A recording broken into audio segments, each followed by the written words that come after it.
नमस्कार। सरोकार टेलिभिजनको कार्यक्रम सरोकार विशेषमा यहाँहरूलाई स्वागत छ। म दिलीप थापा मगर। सबै विषय विशेष हुँदैनन्। सामाजिक, राजनीतिक, आर्थिक र समग्र मानव जातिको हितको निम्ति गरिने हरेक विषय विशेष हुन्छन्। समाजको हितमा गरिने हरेक कार्यको सम्मान गर्दै समाजको हित विपदका कार्यको भण्डाफोर गर्ने विषयवस्तु सरोकार विशेषको प्राथमिकतामा पर्ने गरेका छन्। दर्शकहरू, आजको सरोकार विशेषमा केन्द्रीय तथ्याङ्क विभागले सार्वजनिक गरेको राष्ट्रिय जनगणना 2078 को प्रारम्भिक नतिजाका बारेमा चर्चा गर्नेछौँ।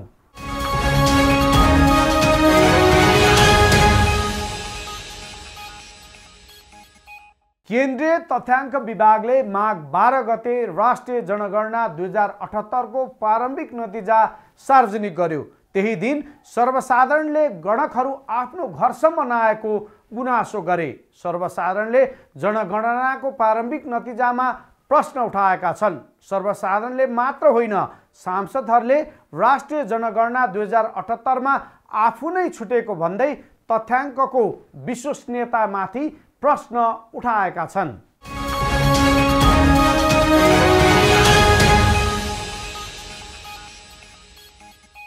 केन्द्रीय तथ्याङ्क विभागले माघ 12 गते राष्ट्रिय जनगणना 2078 को प्रारम्भिक नतिजा सार्वजनिक गर्यो।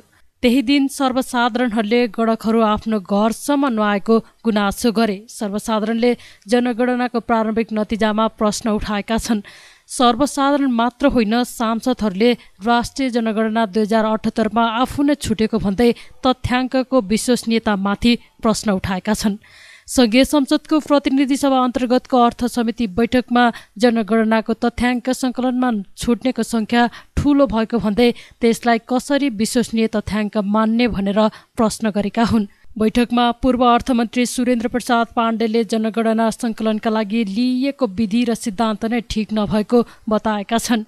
कृषि उत्पादनमा कर नलाग्ने भएकाले धेरैले आयस्रोत कृषि देखाउने गरेको घटना सुनाउँदै पाण्डेले 20 कुखुरा पाल्नेलाई कृषक मान्न सकिन्छ र भनी प्रश्न गरे। पछिल्लो जनगणनाले 68% कृषिमा आश्रित रहेको देखाएको छ। त्यो नै गलत भएको टिप्पणी गर्दै उनले 10 वर्ष यता जमिनको बिक्री खेतीका लागि नभए मुनाफा र घडेरी कारोबारका लागि हुँदै आएको बताए। कस्तो प्रश्न बनाउँछन् भन्ने आधारमा त्यो कस्तो क्षमता राख्दछ भन्ने हुन्छ। उनले कस्तो एन्सर खोज्छ भन्ने कुरा प्रश्नकर्तामा भर पर्छ अनि उत्तरदाताले त्यही अनुसारको चाहिँ दिनुपर्ने हुन्छ। प्रश्न सिम्पल खोज्यो भने सिम्पल उत्तर दिन्छ।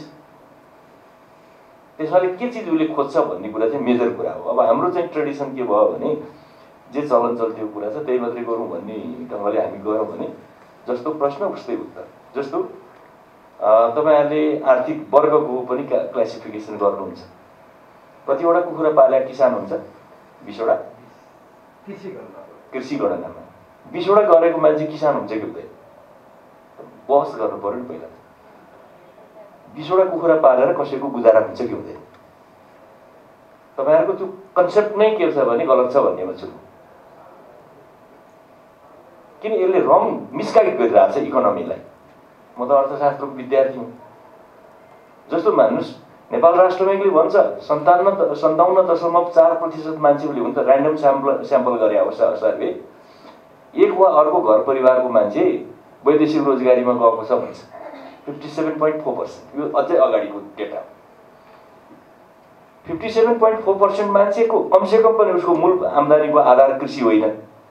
किन जब विदेशमा व्यवसाय रोजगारी गरेर पैसा पठाउँछ भने नेपालभित्र तपाईँहरू जस्तो अब जागिरी गर्ने मान्छे चाहिँ 8 लाख त सरकारकै छ।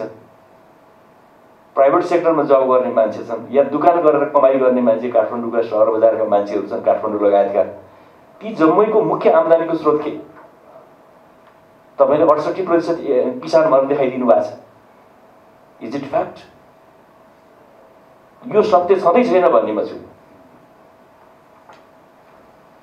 छँदै छैन। किन भन्दा काठमाडौँको मान्छेको मेन पेसा भन्न दुकान, घर भाडा के लगाएर बस्ने मान्छेको सङ्ख्या छ। सहर बजारमा लगभग छ।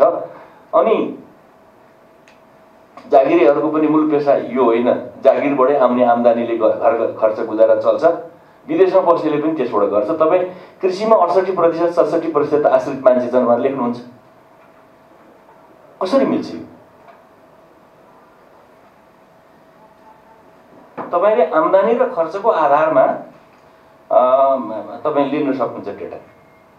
टोटल खर्च तपाईँले कुन विषयमा कति गर्नु भएको छ, एउटा घर परिवारको एउटा हाउसहोल्डलाई राख्नुहोस्, बिउ किन्ने यति, फलानु किन्ने यति, मासु किन्ने यति, फलानु गर्ने यति, दसैँ खर्च यति, कपडा खर्च यति, एक्सपेन्डिचर बेसिसमा तपाईँले एउटा परिवारको आम्दानी के अरे खर्चद्वारा यसको मेन खर्च केमा गएको छ भन्ने आधारमा पनि तपाईँ त्यो समाज त्यो परिवारको पर क्यापिटा निकाल्न सक्नुहुन्छ। अर्को भनेको आम्दानी केबाट गर्छ भनेर एउटा बास्केटमा सबै एउटा परिवारको आम्दानी हाल्नुहोस्, तलबबाट यति, फलानु जेठो छोरा तलब यति, माइलाको यति, फलानु यति, ज्यालाबाट यति, अर्कोबाट यति भनेर जोड्दै जानुहोस्, अनि त्यसबाट आएको आम्दानीको आधारमा पर क्यापिटा निकाल्न सक्नुहुन्छ। यही नै हो नि सिद्धान्त। सांसद पदम गिरीले राष्ट्रिय जनगणना 2078 को प्रारम्भिक तथ्याङ्क अनुसार नेपालको जनसङ्ख्या 2,91,92,480 भएको उल्लेख भए पनि आफू छुटेको बताए। यदि पुनः सर्वेक्षण गर्ने हो भने नेपालको जनसङ्ख्या 50 लाख थप हुने उनले बताए। उनले विदेश गएकाको जनसङ्ख्या पनि नमिलेको तर्क गरे। उनले विदेशमा रहेका लाखौँ युवा स्वदेश फर्किँदा कसरी रोजगारी सिर्जना गर्ने भनेर योजना बनाउन पनि सही तथ्याङ्क चाहिने भन्दै राष्ट्रिय जनगणना 2078 को प्रारम्भिक विवरण विश्वसनीय नदेखिएको बताएका छन्। अहिले कस्तो देखियो भने यहाँले गणक नियुक्ति गर्नुभयो, केही तालिम पनि दिएर पठाउनु भयो, केही टिओआर पनि दिएर पठाउनु भयो, तर सम्बन्धित व्यक्ति सम्बन्धित ठाउँमा पुग्यो वा पुगेन भन्ने कुराको त्यसको चाहिँ अब नियमन गर्ने वा त्यसलाई कुन कसीमा कसरी राखेर हेर्ने, यो चाहिँ बडा गम्भीर प्रश्न हो भन्ने म ठान्छु। मैले भन्नै पर्छ आज हाम्रो जनसङ्ख्या कति, अब 2,91,92,480 प्रारम्भिक तपाईँको नतिजा यति आएको छ। मेरो नाम पनि यहाँ समावेश भइदियो भए मलाई पनि गनेको भए 81 चाहिँ हुन्थ्यो। म छुट्या छु। यो गम्भीर सवाल भेटाएन। मेरो घरमा जाँदा के भयो, म्याडम बाहिर कतै काममा गएको बेला घरमा चाबी लागेको बेला थियो, फोन आयो, पछि आउँछ भनेको त्यो चाहिँ आउने स्थिति बनेन। अब खै कसैले पदम सांसदको घरमा यतिजना छन् भनेर लेखिदिएको भए त म जान्दिनँ। त घरमा आएर सोधेर त्यसलाई चाहिँ त्यो अङ्क यहाँ समावेश गरिएको छैन। यो प्रतिनिधि घटना हो भन्ने मलाई लाग्छ। देशैभरि यो व्यापक छ। यसरी नै हेर्ने हो भने यो मैले अहिले अनुमानकै भरमा भनेको छु, अझै 50 लाख थप्नुहोस्, आएको यो अङ्कमा अझै 50 लाख थप्दा नेपालको वास्तविक जनसङ्ख्या देखिन्छ बल्ल। भन्छ हामी के को आज कसरी प्लानिङ गर्छौँ भोलिका दिनमा। 21 लाख कति चाहन्छन्, मैले अहिले सबै हेर्न पाएको छैन, बाहिर विदेशमा भएको भन्ने चाहिँ आयो। त्यस्तो देख्दै थिएँ मैले, सामाजिक सञ्जालमा पनि त्यही हेरेको। श्रम विभागमा अरू निकायहरूमा गएर बुझौँ, भारतमा, खाडी मुलुकहरूमा, युरोपतिर, मलेसियामा, अमेरिकामा, अरू राष्ट्रमा भएको सङ्ख्या हेर्ने हो भने त्यो यसमा समावेश छ कि छैन, होइन? इन्डिया फौजमै कति छन्, ब्रिटिस फौजमै कति छन्, आर्मीमा कति छन्, ती मान्छे भोलि नेपाल आउँदैछन् कि 21 लाखको सीमाभित्र त्यो अट्छ, त्यो साँचो हो। आज 6 लाखभन्दा बढी कतारमा छन्, 7.5 लाख 8 लाखभन्दा बढी मलेसियामा छन्, त्यही हिसाबले युरोप अमेरिकामा त्यही सङ्ख्यामा छन्। इन्डियामा हेर्ने हो भने 30 लाखभन्दा बढी जनसङ्ख्या भएको अनुमान छ। विभिन्न तथ्याङ्कहरूले दिइरहेको छ, विभिन्न हिसाबले चाहिँ त्यो आएको छ। यी सबै कुरा कहाँ गयो त? यी त भोलि बिहान आउने हो कि जहाँबाट बाहिर जाँदा बित्तिकै यो छुटिहाल्ने भने हामी प्लानिङ कसरी गर्छौँ? ती भोलि बिहान 1 वर्षपछि, 2 वर्षपछि, 5 वर्षपछि नेपाल आउँदैछन्। उनीहरूलाई नेपालमा हामीले कसरी रोजगारी सिर्जना गर्ने, उनको अरू सुविधा राज्यले कसरी उपलब्ध गराउने भनेर प्लानिङ गर्न ती जनगणना गर्ने हो भनेदेखि त ती कुरा त सबै आउनुपर्ने थियो होला नि त। अर्का सांसद जयकुमार राईले पनि कतिपय जिल्लामा जनसङ्ख्या भन्दा मतदाता बढी भएको भन्दै त्यो कसरी भयो भन्दै प्रश्न गरेका छन्। उनले गणकले भाषा, जाति र धर्मको विवरण नटिपेको बताएका छन्। आफूलाई जाति र धर्मको विवरण नसोधेको भन्दै उनले यस्तो तथ्याङ्क सङ्कलन गरेर अब कसरी सही विवरण आउँछ भने उनले राज्यको स्रोत सही तरिकाले प्रयोग नभएको भन्दै टालटुले काम भएको बताए। प्रहरी कति चाहिन्छ, शिक्षा, स्वास्थ्य, बाटो लगायत त्यो सबै कुराहरू त राज्यले यही जनसङ्ख्यालाई हेरेर गर्नुपर्ने होला नि त, हो ज्ञान भन्नुहोस् त। र यसले सही तथ्याङ्क आयो कि आएन भन्ने कुरा चाहिँ नि हिजो यहाँ मानवज्यूले नि कुरा राख्नु होला। तराईको 2 नम्बर प्रदेशमा 50 घरमा चाहिँ गणक नै नपुगेको भनेर उहाँले कुरा राख्नु। अब यसले कसरी सही तथ्याङ्क आउँछ? थप उहाँले राख्नु होला, आइपुग्नु भएको छ। र अरू यो विभिन्न जाति भाषा यो चाहिँ धर्मको बारेमा यो विषयमा धेरै गुनासो छ। सही तथ्याङ्क नआउने, भाषाको बारेमा नआउने, जातिको बारेमा नआउने, धर्मको बारेमा नआउने भन्ने कुरा बढी गुनासो छ। र म एउटा जातीय संस्थासँग म चाहिँ तथ्याङ्क विभाग पनि पुगेको थिएँ 5-6 महिना अगाडि। यही गुनासोहरू चाहिँ गाउँमा कसैलाई चाहिँ नटेरेको, हामीले भन्दै पनि चाहिँ गणक उठेर गएको भन्ने कुराहरू आएर साँच्चै के हो त भनेर जाँदाखेरि उहाँले त्यही भन्नुभयो। तर त्यहाँ अब कर्मचारी साथीहरूले चाहिँ त्यस्तो हुँदैन भनेर भन्नुभयो। र मलाई के हो भन्दाखेरि त्यो साथीहरूले भनेको कुरा चाहिँ सही रहेछ भन्ने कुरा मलाई चाहिँ लाग्यो। म सुनसरी क्षेत्र नम्बर 1 बाट निर्वाचित, मेरो ठेगाना त धरान हो। म बस्छु अहिले इमाडोलमा बस्छु। गणक आउनुभयो, एकजना भाइ आउनुभएको थियो। अनि यति फास्ट टक टिप्नु, मोटामोटी टिप्नु हो। अनि सबै यो भइसकेपछि उहाँ उठेर जानु खोज्नुभयो क्या। अनि धर्मको बारेमा, जातको बारेमा मैले बेलुका भर्छु भनेर भन्नु। उहाँहरूको गुनासो के थियो भन्दाखेरि त्यो जातीय संस्थाको गुनासो त्यही थियो। धर्मको बारेमा, भाषाको बारेमा चाहिँ नसोधिकन के हतार उठेर जाने, मेरो अर्को ठाउँ जानु छ, तपाईँले मैले बुझिहालेँ, म तपाईँको बेलुका यो भरिहाल्छु भन्ने चाहिँ छ। यसले कसरी सही तथ्याङ्क आउँछ भन्ने कुरा त्यो साथीहरूले गरेको कुरा चाहिँ पुष्टि भयो। मैले आफै भोगेँ। मैले मेरो माननीयको परिचय दिइनँ, म एउटा सामान्य व्यापारी हो भनेर मैले भनेपछि त्यो भाइले सजिलै त्यो सबै जुन कोलमहरू नभरिकन उठेर जानुभयो।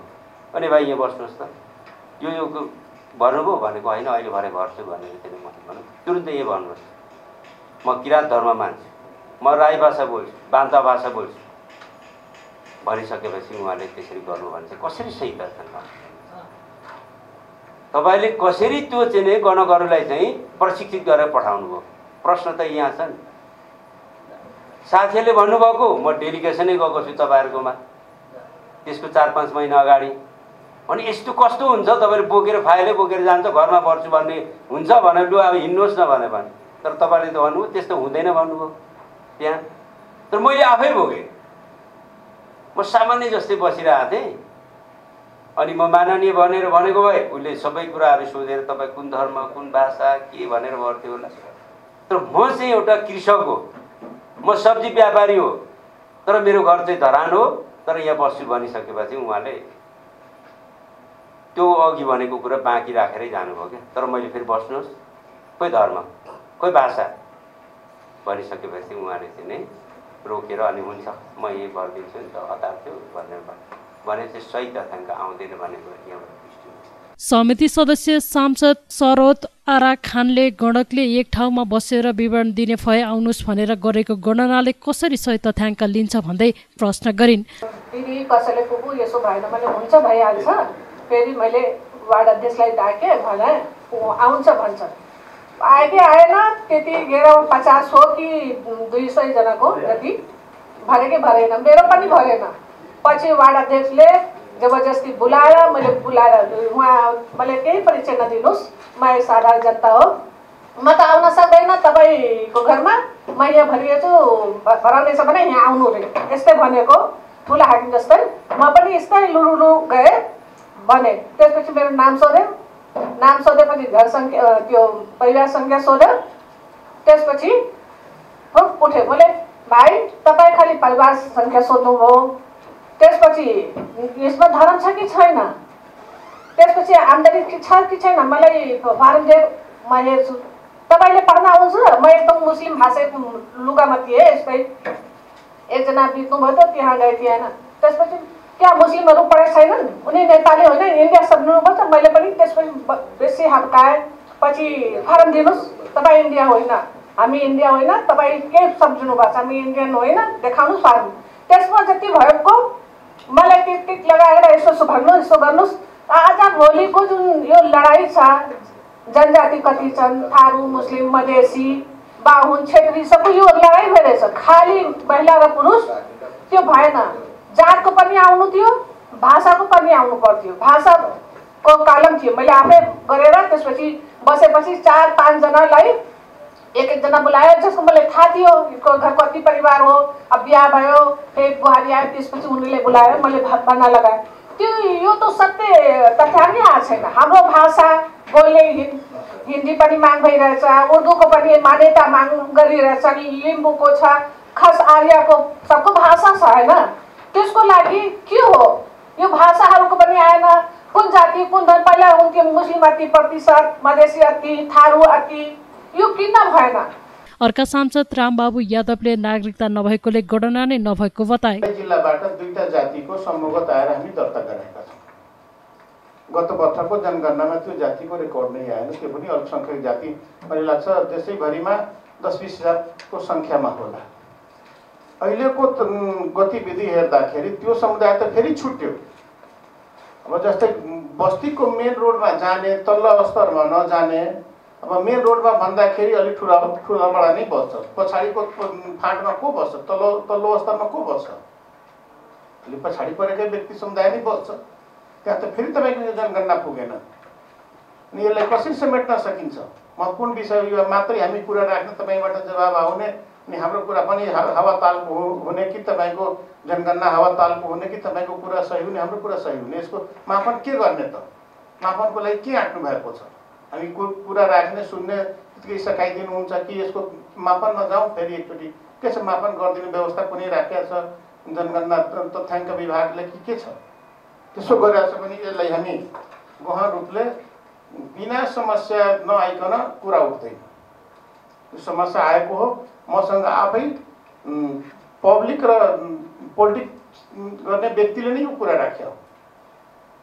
मैले सायद अहिले पनि आउन ढिलो गरेँ, त्यही पनि मैले बुझेअनुसार नेपालमा बसोबास गरेको नागरिकको होइन, यो बसोबास गरेको व्यक्तिको जनगणना हो। त्यहाँ नागरिकताको त आवश्यकता नपर्नुपर्ने, किन नागरिकता मानियो? बिना नागरिकता नभएको व्यक्तिलाई किन छिडाइएन? त्यसको दोष कसले लिने? त्यसको जिम्मा कसले लिने त? त्यो व्यक्तिको लागि राज्यले भोलि खाद्यान्नदेखि स्वास्थ्य खानेपानी सुविधाको लागि यो तथ्याङ्क विभागले कटअफ नै गर्यो कि त्यसको अब हामी जिम्मा छोडिदियौँ कि के छ? त्यस सम्बन्धमा मुख्य रूपले आउनुपर्ने र एउटा धर्म र यो जातीय सङ्ख्या छुटाउने काम पनि व्यापक रूपमा छ। अर्की सांसद प्रमिला राईले आफ्नो मात्रै नभएर टोलमै गणक नपुगेको बताइन्। वडामा छु तर मैले यो कुरालाई धेरै मैले पनि एक्सपेक्ट गरेँ यो जनगणना हुँदैछ, टोलमा कसरी आउँछन्, कहाँ के हुँदैछ भनेर मैले धेरै त्यसलाई चाहिँ आशाले मैले हेरेँ। तर मलाई एकपटक पनि आएर मेरो घरमा मेरो परिवारसँग कसैले कुनै पनि कर्मचारी आएर सोधपुछ र त्यो तथ्याङ्कहरू लिएको छैन र मलाई पनि त्यो अनुभव भएकोले किन आएनन् त? पहिले हुँदाखेरि यो जनगणना हुँदाखेरि घर घरमा गएर सबै परिवारसँग सोधेर अथवा घरको गार्जेनसँग सोधेर छोरा कति, छोरी कति, अब परिवार कति, सबै तथ्याङ्क लिइन्थ्यो भने त्यो कुराहरू मैले मेरो टोलमा पाइनँ होला। कुनै टोलमा कुनै घरमा पुग्नु भयो होला। तर यसलाई सिरियसली रूपमा जुन राज्यको एउटा उद्देश्य र जनताले चाहे जस्तो यो जनगणना भएको छैन, गणना भएको छैन, तथ्याङ्क आएको छैन र अब मतदाताभन्दा बढी चाहिँ जनसङ्ख्याभन्दा बढी मतदाताको कसरी आयो बढी होइन सङ्ख्या र अहिले फेरि त्यो गणना गरे अहिले जुन तथ्याङ्कहरू यहाँले ल्याउनु भएको छ हामीले पुरा हेर्न पाएका छैनौँ र यो तथ्याङ्कभन्दा बढी अहिले जिल्लामा विभिन्न ठाउँबाट गणना हुँदाखेरि त्यहाँ बढी देखाइराखेको कुराहरू पनि समाचारमा आइराखेको छ र वास्तवमा यो राज्यको जुन उद्देश्य प्रत्येक 10 वर्षमा हामी यो गणना लिन्छौँ त्यो अनुसार सही तरिकाले यो गणना आएको छैन, तथ्याङ्क आएको छैन भन्ने मलाई पनि त्यो मनमा आज मात्र होइन, मलाई म आफ्नै जिल्लामा बस्दा पनि गणना सुरु भयो होइन, जनगणना सुरु भयो, हामी त एउटा राज्यको मान्छे पनि हौँ होइन र चासो पनि हुन्छ, एउटा सर्वसाधारण जनताको पनि यो चाखको कुरा हो। तर फेरि पनि म भन्न चाहन्छु त्यो टोलमा प्रत्येक घरमा यो तथ्याङ्क सङ्कलनको लागि पुगेको अवस्था छैन भन्न चाहन्छु। अब यसको जस्तै हाम्रो अहिले 10% होइन बढेर 68 भन्दा 78मा 10.10 कति प्रतिशत बढ्यो भन्ने मैले यहाँ हेरेको छु र अब विदेशमा गएकाहरूको चाहिँ त्यसमा प्लस भएको छैन भन्दाखेरि विदेशमा गएका नेपालीहरू पनि कुनै दिन कुनै समय कुनै वर्ष त उहाँहरू पनि आउनुहुन्छ। हामीले कसरी प्लस गर्ने त? यो जनसङ्ख्या हाम्रो नेपाली जनसङ्ख्या हो कि होइन, त्यसको तपाईँहरूसँग के अब चाहिँ कार्यक्रम छ, कार्ययोजना छ, त्यो पनि आउन पर्यो। सांसद सत्या पहाडीले पनि त्यो जनगणना पनि विगतकै जस्तो भएको संहिताको अनुभूति हुने तथ्याङ्क नआएको बताइन्। शराब्दीमा बिरालो बाँधे जस्तै भयो। कमसेकम नयाँ ढङ्गले नयाँ जनसङ्ख्या के अरे यो जनगणना चाहिँ नयाँ ढङ्गले भयो भन्ने अनुभूति कहिले गर्ने हो जस्तो लाग्छ होइन। ठ्याक्कै यो संहिताको अनुभूति नहुने गरी जनगणना गरियो कि जस्तो लाग्छ।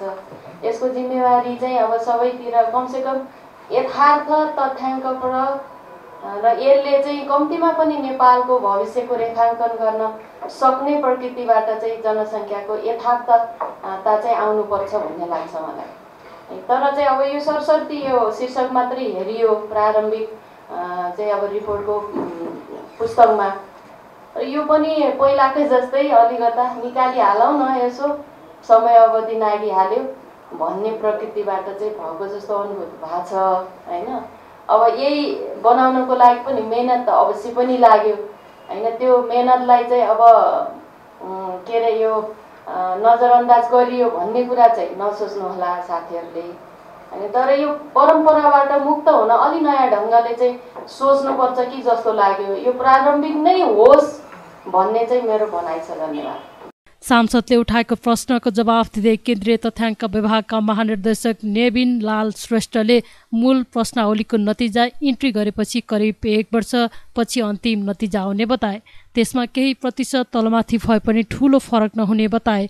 उनले तथ्याङ्क पूर्ण रूपमा सही हुन्छ भन्ने नभएको बताएका छन्। केही ठाउँमा गडकले छुटाए पनि कति छुट्यो भनेर सर्वेक्षणसम्म गर्न सकिने उनको भनाइ छ। सङ्ख्यिक जानकारी छुटिएको छ कि छैन, कसरी छुट्न सकिन्छ भन्ने कुरा हामीले कसैले छुट्याएका छैनौँ। त्यसमा इन्फर्मेसन्सहरू आउँछन्, ती सबै हामीले अभिलेख गरेका छौँ। एउटै समस्या चाहिँ नि यो जात जाति भाषाको विज्ञ हामी आफू पनि होइन। हामी त ठ्याक्कै सङ्कलन काममा मात्र विज्ञ हौँ।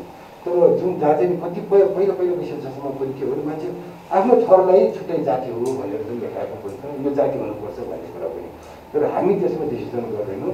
सम्बन्धित विज्ञहरूको समूहसँग छलफल अहिले संवैधानिक आयोगहरू पनि भएकोले ती संवैधानिक आयोगसँग पनि छलफल गरिकन यो कसरी वर्गीकरण गर्ने भन्ने कुरामा हामी अगाडि बढ्छौँ नै। अनि यो फेरि अब जनगणना मापन गर्न सकिन्छ कि भन्ने कुरा अब यो चाहिँ यस्तो हो। तर संसारको कुनै पनि मुलुकमा डोर्याएर छुटेको जनगणना भन्दा गरिँदैन र नेपालमा पनि हामीले चाहिँ 118को चाहिँ टोल फ्री नम्बर दिएकै थियौँ र मोबाइलमा पनि कलर रिङटोनको थियो नि, सबैले थाहा भएको अवस्था हो। र कतिपय छुटेको सन्दर्भमा चाहिँ अघि भने जस्तै यो पोस्ट इन्युमरेसन सर्वेबाट एडजस्टमेन्ट गरेर सङ्ख्याको आइहाल्छ। विशेषताहरू चाहिँ एप्लाइमा अरूबाट आउँछ नि, यो सबै गर्न सक्ने अवस्था पनि छ। अनि वृद्धि दर घट्नुमा यो जाति यो संहितामा गइसकेपछि हो कि भन्ने कुरा यो चाहिँ होइन। अहिले वास्तविकता नै हो हुनुपर्छ। वृद्धि दर जनसङ्ख्या वृद्धि दर जात त होइन, मैले त भनेको वैदेशिक उसमा हजुर पोकले वैदेशिक उसमा गएकोले पनि वृद्धि दरमा घट्नु त स्वाभाविकै पनि हो। अनि अहिले हालसालै यो अब US bureau of census globally नै सबभन्दा सक्षम खालका सेन्सस ब्युरोको उहाँहरूले प्रोजेक्सन पनि गरिएको छ। उहाँहरूको प्रोजेक्सनमा के छ भने ग्लोबली चाहिँ नि 2022मा जनसङ्ख्या वृद्धि दर चाहिँ 0.9को हारीमा रहन्छ भन्ने उहाँको प्रोजेक्सन एभरेजमा है। र अहिलेको सेन्सस अमेरिकामा सकेको सेन्ससले पनि 0.2 मात्र छ त्यहाँ युएसएको वृद्धि दर। जबकि युएसएमा त इन्माइग्रेसन त निकै बढी छ क्या, सबै मुलुकबाट त्यही जान चाहन्छन्। त्यो त हुनाहुँदै पनि त्यहाँ 0.2% मात्र जनसङ्ख्या वृद्धि दर भएको। त्यो भनेको फर्टिलिटीमै जानु हो, हेल्थ स्ट्याटस राम्रो हो यही हो। र उहाँहरूको प्रोजेक्सन बमोजिम पनि ग्लोबली 0.9 हुन्छ भन्ने ठाउँमा नेपालको 0.93 भनेको त्यही एभरेजमा पनि बढ्न आएको र अवस्था पनि रहेको छ। पाकिस्तान एउटा मुलुक बाहेक दक्षिण एसियामा पनि सबै ठाउँमा पनि घटै भएको हाम्रो जस्तै पाकिस्तान बाहेक सबैको कम छ। अफगानिस्तानको त घाटै छैन। विदेशीको भनेपछि यहाँ नहुने भयो नि त। हजुर हुन्छ। ग्रोथ रेट चाहिँ यही हो भन्नु चाहिँ नि अहिले लिभिङ कस्ट अफ लिभिङ पनि हाई भयो, एजुकेसन पनि राम्रो हो, धेरै बच्चा पनि जन्माएनन् यही हो। अनि विदेश गएको हजुर मान्यजीले भन्नुभएको छ, विदेश गएको सङ्ख्या चाहिँ नि थोरै देखियो यो 22 लाख मात्र भन्ने कुरामा पनि यो हुनसक्छ। किनभने यसको अवधारणा परिभाषा विधि हामीले कसरी बुझ्नुपर्ने हुन्छ, कसरी राखेका छौँ भन्दाखेरि नेपाली दाजुभाइ दिदीबहिनीहरू विदेश गइसकेपछि फर्केर फेरि घरमा आउँछन्, यो बस्छन् भन्ने काहरूको काउन्ट हो यो। तर जसले चाहिँ नि पिआर लिएर गए होइन, अथवा अरू देशको नागरिक भएर उतै बसिसकेकाहरू यसमा पर्दैन। र दोस्रो चाहिँ परिवारका सबै व्यक्तिहरू विदेश गइदियो भने यहाँ रेस्पोन्स गर्नु त भएन नि त जनगणनामा गर्न जाँदाखेरि, यीहरू स्वाभाविकै हो। र अर्को कुरा चाहिँ हाम्रो जुन चाहिँ एडमिनिस्ट्रेटिभ पेपरबाट बढी देखाइएको छ नि त्यो आफैमा पनि नहोला, तर यो प्रशासनिक अभिलेखबाट बढी देखाएकोमा चाहिँ नि यसरी हामी पुनर्विचार कहाँ गर्नुपर्छ जस्तो लाग्छ भन्दाखेरि विदेश गएको त देखायो, फर्केको देखाएन नि त। उहाँहरू पटक पटक फर्केको हुनसक्छ, पटक पटक गएको हुनसक्ला। ती विषय चाहिँ नि त्यो गएको आएको घटाइ बढाइ समायोजन गरेर हेर्नुपर्ने हुन्छ होला। समितिका सभापति कृष्ण प्रसाद दाहालले वर्षमा 10 महिना बस्ने स्थानमा होइन 2 महिना बस्ने स्थानमा मतगणना गर्ने पद्धतिमा सुधार ल्याउन आवश्यक रहेको उल्लेख गर्दै सरकार र विभागको तथ्याङ्क बेच्ने कसरी एकरूपता हुन नसकेको बताएका छन्। कहिलेकाहीँ चाहिँ त्यो नजिक बदेको तथ्याङ्क भनेर ठिक्कै एकुरेट चाहिँ हुँदैन। त्यसैले गर्दाखेरि त्यो भएपछि अब हामी अर्को एउटा सर्वे गर्छौँ। त्यो सर्वेले कति छुटे भन्ने कुरा चाहिँ त्यसबाट आउँछ। आएपछि त्यसलाई समावेश गर्ने चलन चाहिँ हाम्रो छैन। तर यो पटक समावेश गर्ने भन्ने सरकार अथवा हाम्रो नीति बन्यो भने चाहिँ त्यो समावेश गर्न पनि जान सकिन्छ। कहीँ त्यसले समावेश गर्छ, कहीँ त्यसले गर्दैन। केन्द्रीय तथ्याङ्क विभागले सार्वजनिक गरेको प्रारम्भिक नतिजा अनुसार नेपालको जनसङ्ख्या 2,91,92,480 पुगेको छ।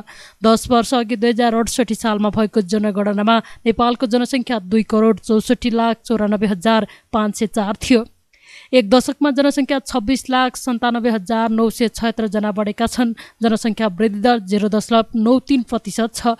अघिल्लो जनगणनामा वृद्धि दर 1.35% थियो। यो वृद्धि दर 80 वर्ष यताकै सबैभन्दा कम हो। 1998 साल यताका सबै जनगणनामा वृद्धि दर 1% भन्दा माथि थियो।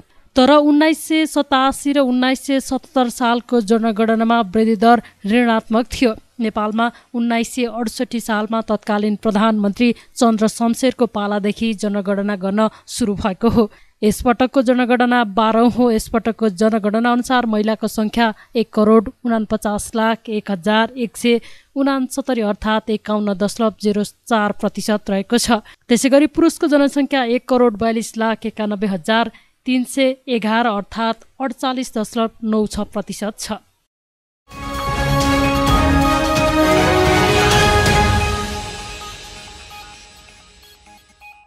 दर्शकहरू, आजको सरोकार विशेषमा केन्द्रीय तथ्याङ्क विभागले सार्वजनिक गरेको राष्ट्रिय जनगणना 2078 को प्रारम्भिक नतिजाका बारेमा तयार पारिएको सामग्री प्रस्तुत गर्यौं। कार्यक्रम सरोकार विशेषमा हामी समाजका तीता मिठा यथार्थबारे जानकारी दिन उपस्थित हुने गर्छौं। आजलाई कार्यक्रम सरोकार विशेष यति नै। सम्पूर्ण युनिटलाई बिदा दिनुहोस्। हेर्दै गर्नुहोला सरोकार टेलिभिजन।